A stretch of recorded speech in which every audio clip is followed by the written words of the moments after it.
This podcast is for informational purposes only and does not constitute legal, tax, investment, financial, or other advice. It is not intended to cause or induce breach of an existing agency agreement. Hello? Hello? Hello? This is the Vancouver Commercial Real Estate Podcast.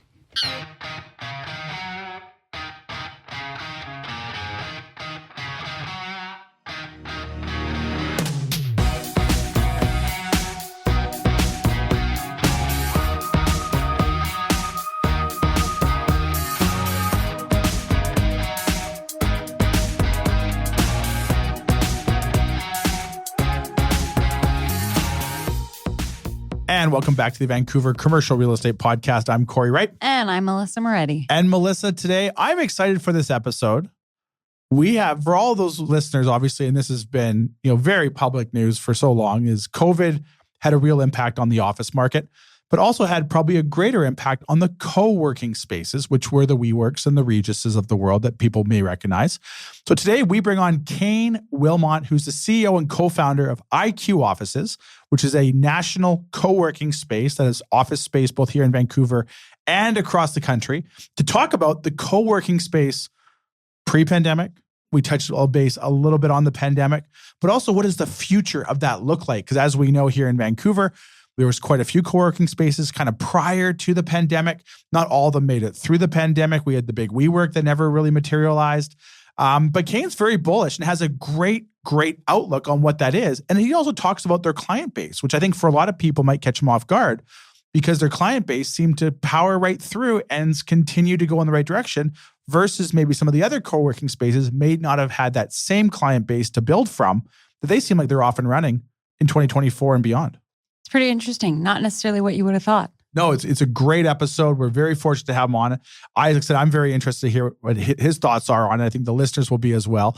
So without further ado, I know we run a little bit long again, 2 weeks in a row here. Let's get to our interview today with Kane Willmott, CEO, co-founder, IQ Offices. All right, let's go.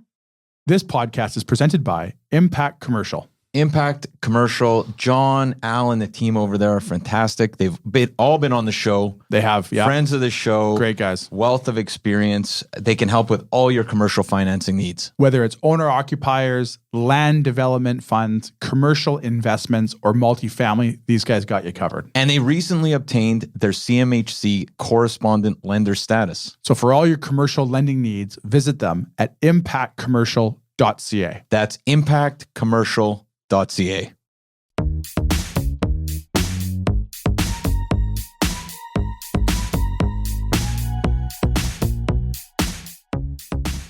right, we're here today with Kane Willmott, CEO and co-founder of IQ Offices. Kane, how are you doing today?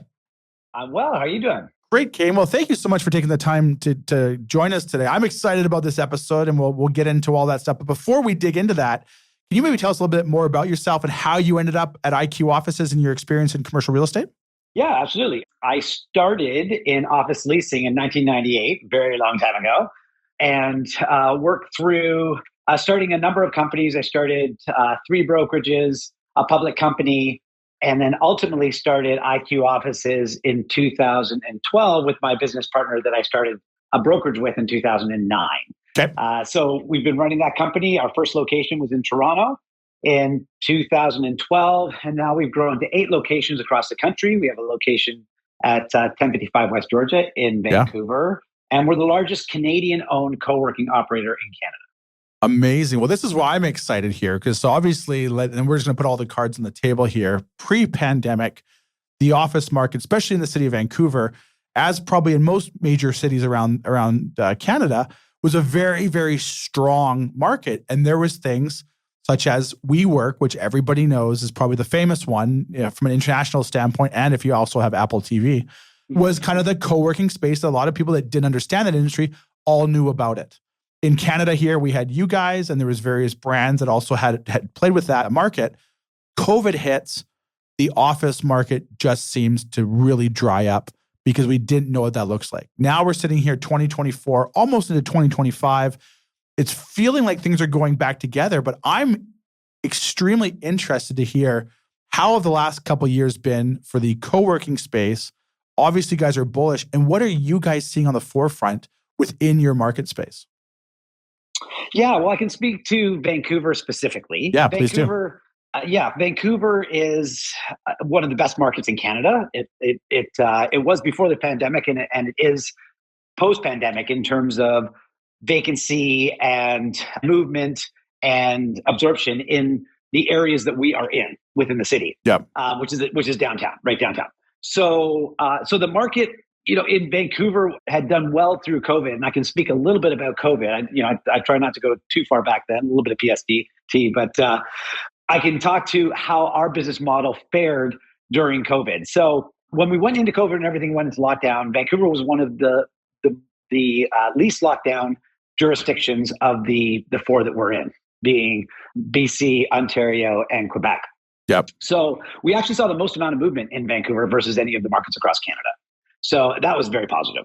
For us at IQ, we very much focus on a lot of enterprise customers, and that helped us a lot through COVID because we had these large customers that needed to have a presence and needed the office space regardless of whether they were using it throughout that period of time. So I think we did better than a lot of others in the industry because of the quality of our clientele at the time. So I think that was not something that we had thought about going into COVID, obviously. We didn't know that was going to happen. But certainly that helped. That being said, there was still a tremendous amount of pain. It was a very, very difficult time.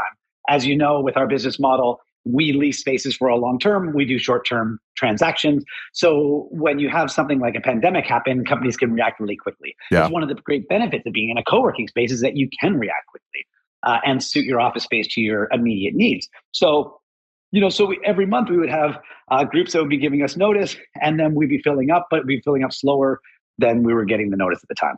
So that was COVID. Then coming out of COVID, we had this slingshot effect where we had this huge pipeline of people that were interested in workspace that just hadn't pulled the trigger yet.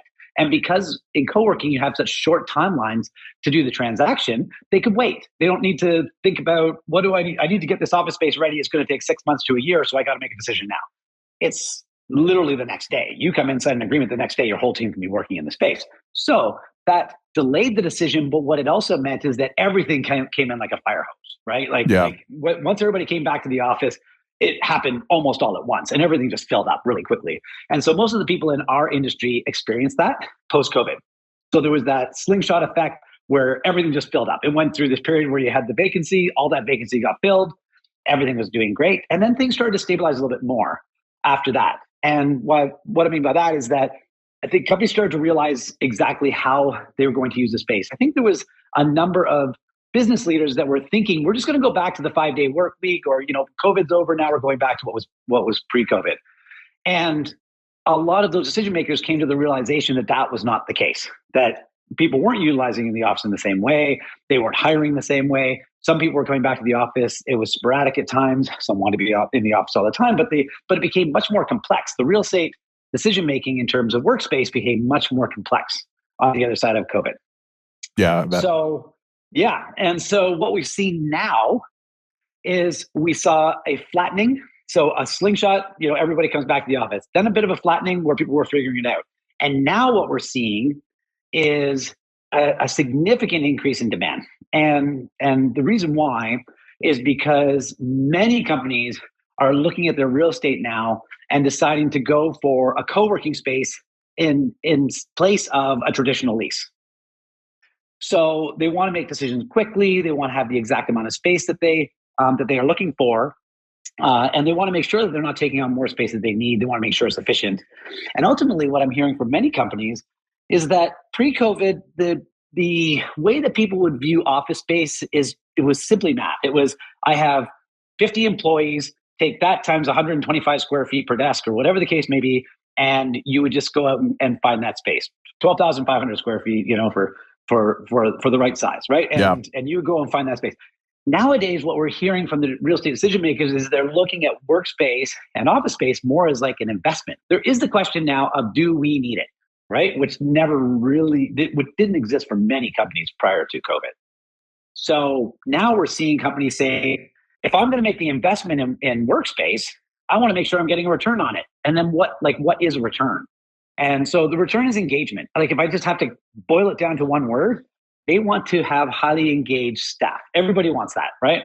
There was a Gallup poll survey that said companies with engaged employees realized a 21% increase in profitability. So it's pretty much uncontested that every company wants to have engaged employees, and workspace is one way to do that. And so when people are looking at their workspace, what they want to determine is, how do I configure? How do I locate? How do I activate? What do I do with that space in order to attract and retain the best talent, right? And have them highly engaged in the goals of this organization. And the other side of COVID is that it's getting more and more difficult for people to do that. First of all, I think that people are looking for more from their office space. They're starting to say, if I'm going to get on the SkyTrain, or I'm going to, sit and wait on the other side of the bridge to get downtown, like, make it worth my while, right? And so because of that, real estate decision makers are starting to look at the risk around making a long-term commitment and then not getting the return in the way of engagement on that space. It's funny you say that too, because I can echo that kind of from the brokerage community as well, where you do see a lot of people now are looking at office space more like an investment versus maybe necessarily a need right now. And I do think, and I've always been very bullish on this, and I think I've said this on this program quite a few times there, is I think people are creatures of habit. And we're eventually going to always go back, or at least I think we're going to go back to most things that we know. Now, I'm not saying the tenants aren't going to change, but I think it's going to be really challenging for employers to not have people coming in and out of the office, whether that's a lease space or a short-term co-working space or a long-term co-working space for that aspect of it. I think it's really hard for employers to grow companies, create culture, have retention if there's not some facet of an office component, meeting people and seeing people either daily or on a weekly basis at least. It's so interesting because obviously you and I are very biased on this, right? And I have definite opinions about it. But I try to look at it objectively. Yeah. And if you look at Canada as an example, like 90% of our population lives within 10% of our landmass. Yeah. There is a reason why people pay, millions of dollars to own a house and to live in Vancouver. You could drive up into the interior for a few hours and probably get a beautiful place for, $300,000. But people don't want that. They want to be together. People obviously are more happy when they're together. I feel they probably feel more fulfilled when they're together. They feel more, connected when they're together, right? Because that's why people congregate and that they are in the cities. Now, as an organization, the question is, are they getting that with working at home in their community, or are they getting that as being a part of your organization? That's the question of where they're getting this feeling of connectedness. And I think if you want people to be highly engaged, they have to get that connection from the organization that's supporting them. Yeah, I would totally agree with that. And I think I'm going to say this, and I might butcher this. So if I do, I apologize. I think it was Amazon that I read is mandating that employees come back to the offices now. So if what I think I read is accurate, if the tech industry is doing it, which seemingly you would think on the surface would be the easiest industry to work remotely than other industries, if they're now wanting people back in the office, you think a cascading effect over time will happen with other industries now following suit. And I understand at the time, the hybrid model or work from home model, maybe employers were struggling to maintain staff because it was a very strong employee type market at that time, which as the economy feels like it's weakening a little bit, more and more employers seem like they have more people that they can now employ or more employees to potentially pick from when they're doing new hiring, that maybe they're in a better mandating position of here's how we see our organization moving forward, which I think both the office sector and the co-working sector, I think will greatly benefit by that moving forward if that trend kind of continues. Yeah, I would agree. I think every company's got to make their own decisions on what they want and where they want to see people and how they want to get people to the office. In our business, like our core focus is to attract people to our space and have highly engaged employees and make sure the companies that are making investments in the workspace that we provide are getting a return in the way of engagement on that space. So that's our core focus. And for us, for anyone in the co-working industry, we're judged on this. We are judged on this on a monthly basis, right? Because a significant part of our portfolio could give notice tomorrow. A significant portion that's in month to month or coming up on renewals. We have a large offices. We have an average term of 1 to 2 years, right? Yeah. So every single day we got to prove the value proposition to our customers. And our customers are those people on site. So in our industry, when we look at it, we can't mandate. I can't, a prospect comes in and says, I want to rent an office from you. I can't say, well, I'm going to mandate you now to rent this office and get everybody into the space every day. What we do is we partner with those companies to provide experiences that earn the commute. That's really a lot of what we do. So, when I look at these mandates and I hear about the banks and companies struggling with getting people back to the office, one of the things that we look at is, well, maybe part of the equation is what you're asking them to come to, right? Maybe part of the pushback, not all the pushback, but maybe part of it is what's the workspace that you're mandating them to come back to. And that's why we commissioned the survey. And in the survey, we found that 47% of Canadians said that the workspace that they were being asked to come back to is out of touch with what they needed for a work environment.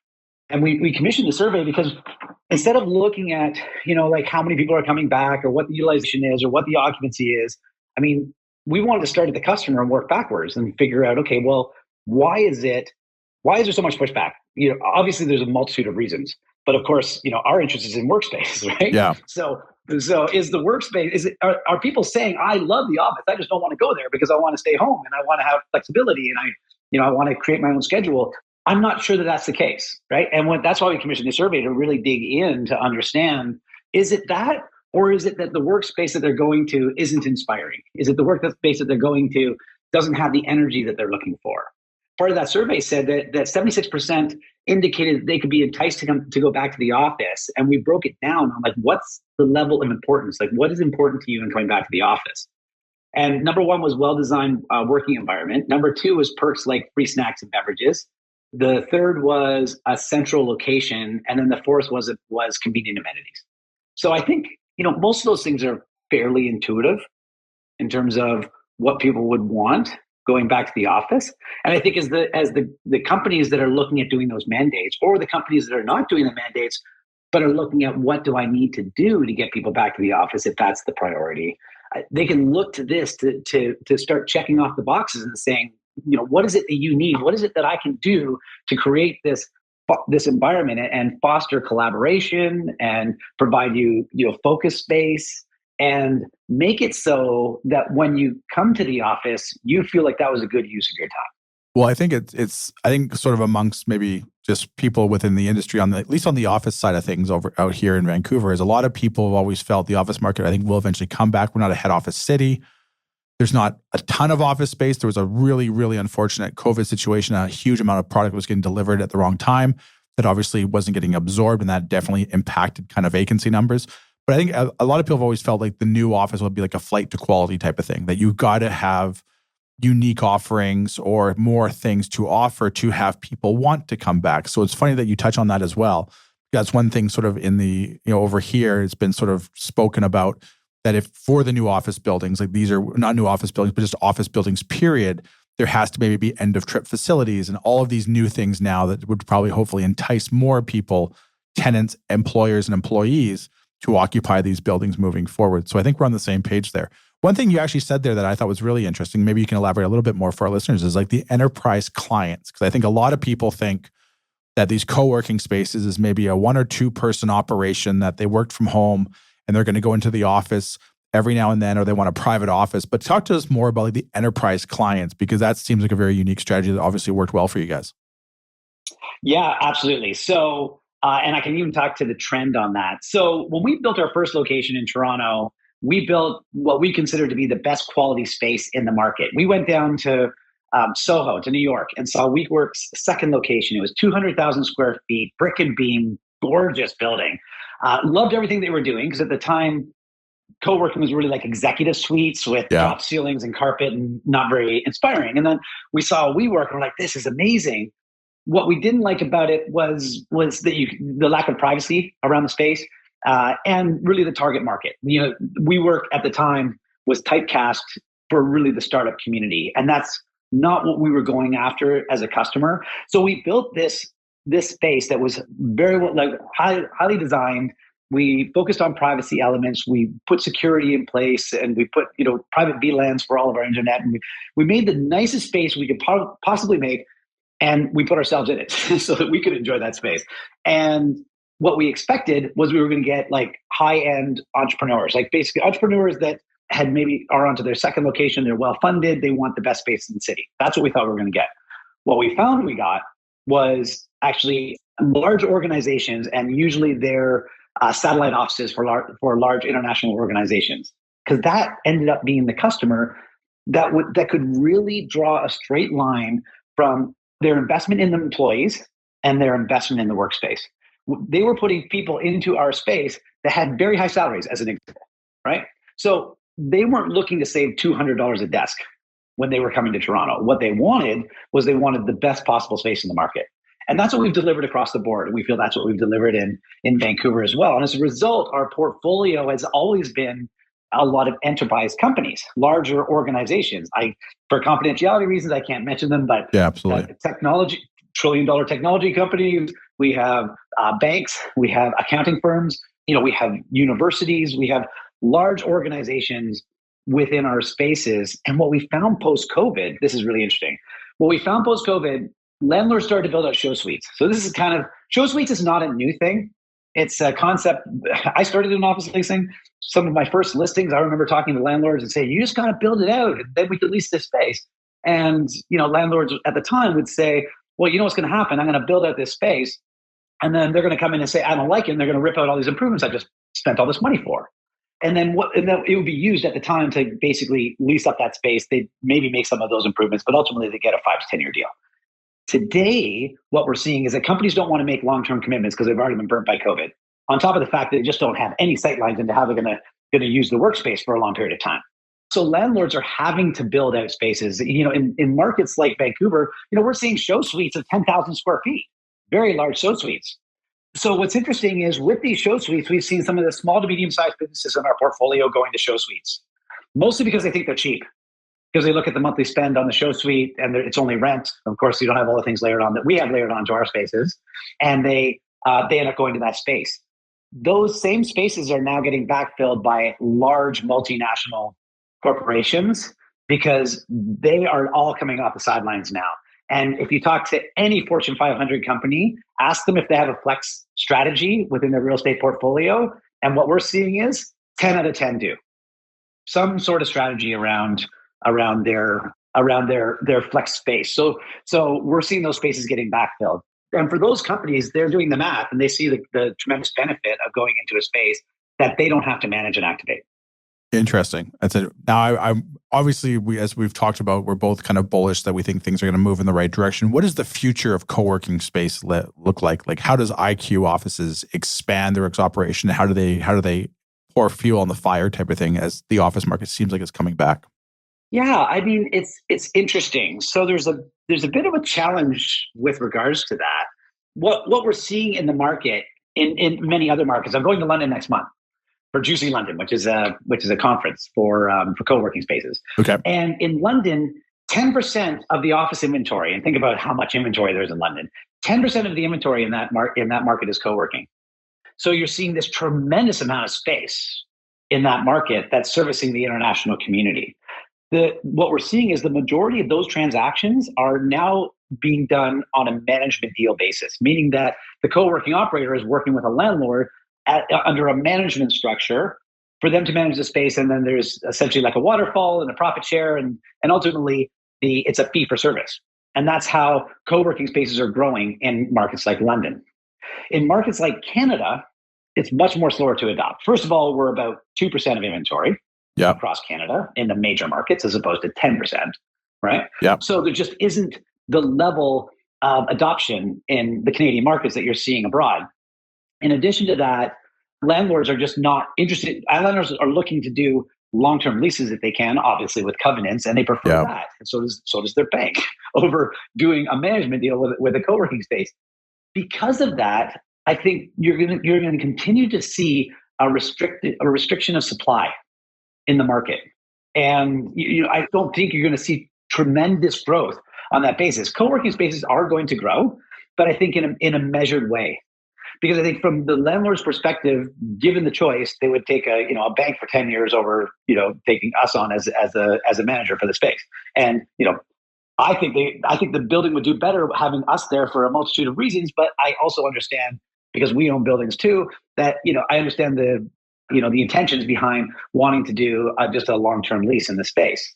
So you're going to see growth in the market, but I think it's slow and I think it's going to be tempered. I think co-working is going to be very healthy for quite a long time because of that, because it also takes a long time to build these spaces and then deliver them to the market. And when you have these partnerships with the landlord, these things can really take off.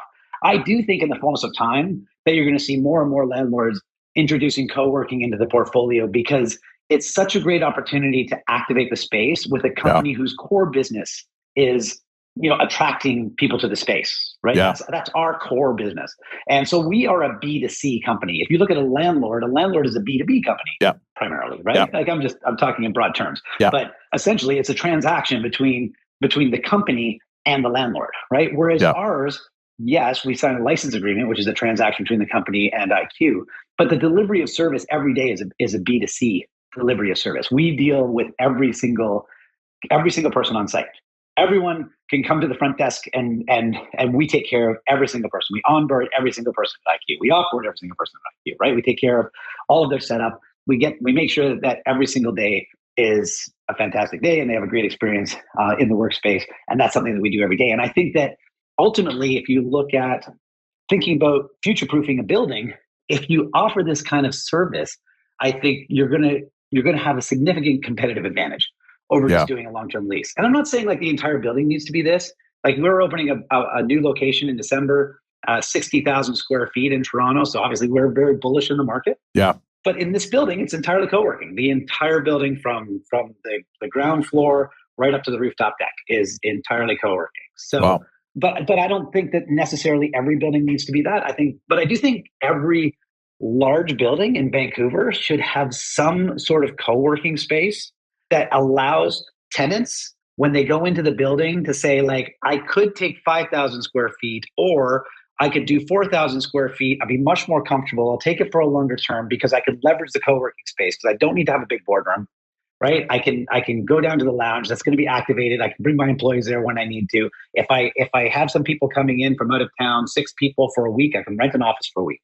To make that happen. I don't have to think about leasing more space for all these things.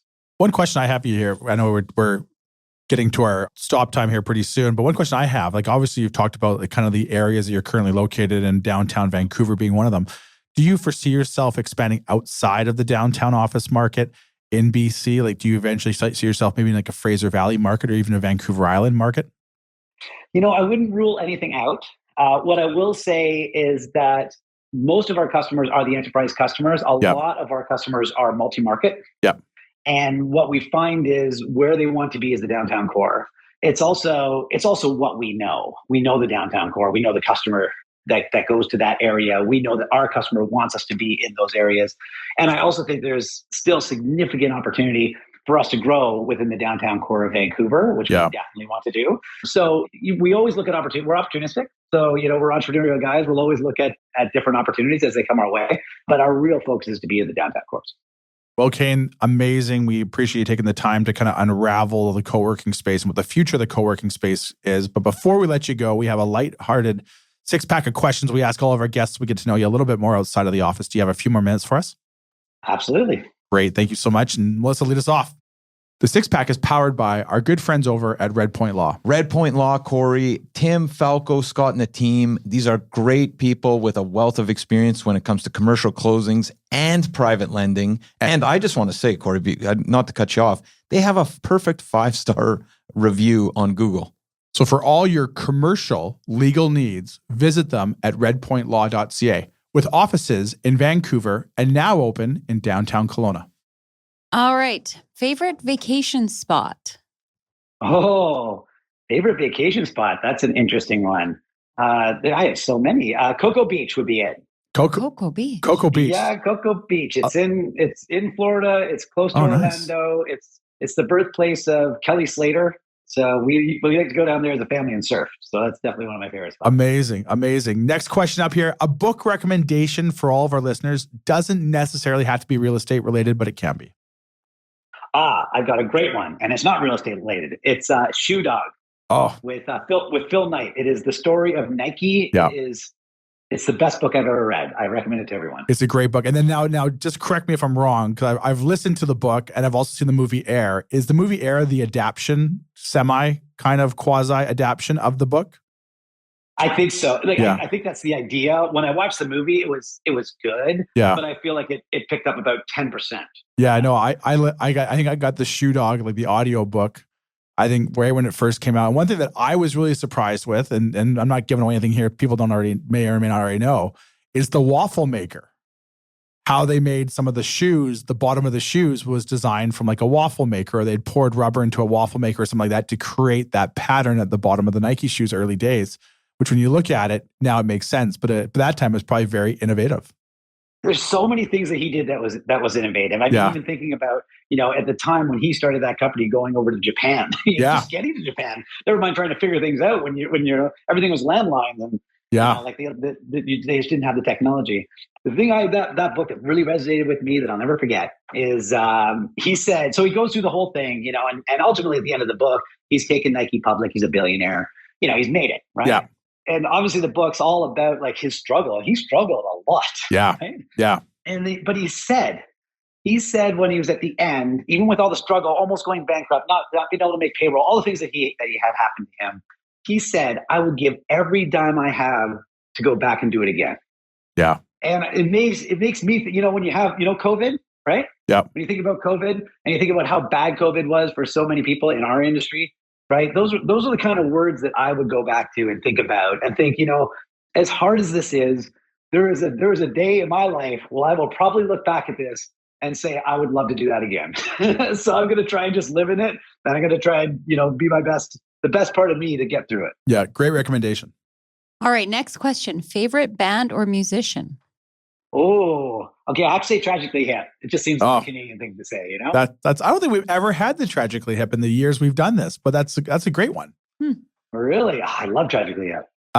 Next question up. Unfortunately, Kane, you've done something horribly wrong. You found yourself on death row, but you're given one more meal before it's all said and done. What meal are you having?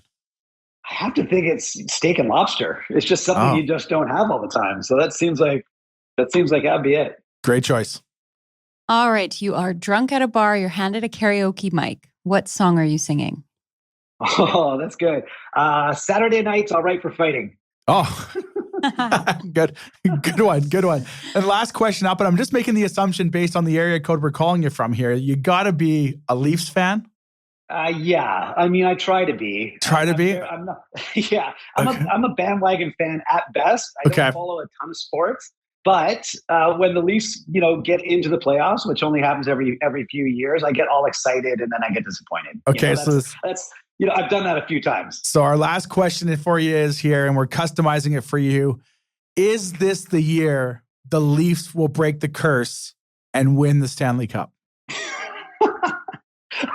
I mean, I have to say yes, right? I mean, I've been saying yes for all my life, and yet they haven't won a Stanley Cup in my lifetime. This could be the year. Saying yes. This could be the year. Well, from a Canadian standpoint, hopefully Vancouver can kind of repeat what we did last year, which I think caught a lot of people off guard. Edmonton went all the way to the Stanley Cup final, and Leafs, as much as we probably hate to say it out here out west, have always had a very competitive team, and they probably deserve to go on farther than they actually have in recent years. So between those three Canadian markets, we actually might have a fighting chance of trying to get the cup back north of the 49th parallel this year. We'll see what happens. Kane, for all of our listeners, I want to find out more about yourself and the IQ offices and where you guys are located and how they can get involved. How can they find out more about you? Yeah, well, if you want to see IQ, if you're in Vancouver, we're on the 24th floor of 1055 West Georgia. Anyone can stop by anytime. Like anyone from your shop or another shop, or if it's a customer or it's a developer, landlord. If you want to see what we do, our spaces are highly staffed. Just walk in the front door, say you were listening to the podcast, say you'd like a tour and understand what it is that we do. We are more than happy to do that. If you want to reach out to me, I'm on LinkedIn. So just look up my name on LinkedIn and I'd be happy to connect. That sounds great. Well, Kane, thank you so much for taking the time to join us. We really appreciate it. And we look forward to talking to you in the future. Thanks for having me. Excellent. Thanks, Kane. Take care. Bye-bye. Yeah, my pleasure. Bye-bye.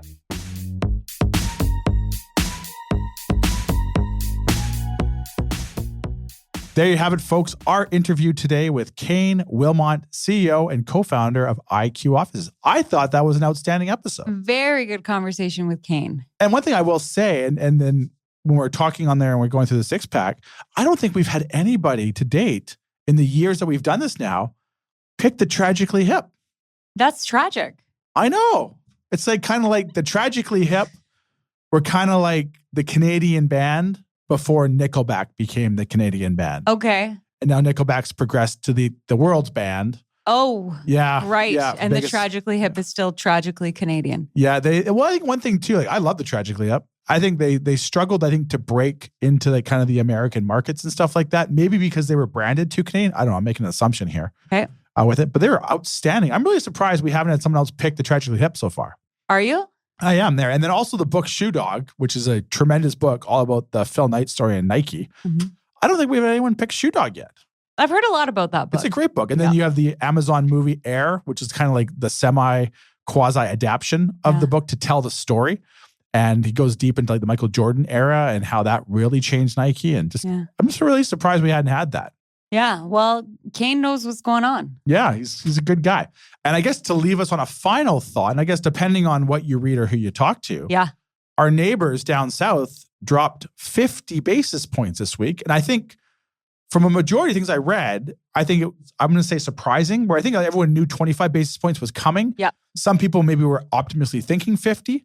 So I think when they actually did the 50 basis points, I'm going to say surprising, but I could be wrong. Obviously, I'm not an economist, or I don't follow the American numbers nearly as much as I do up here.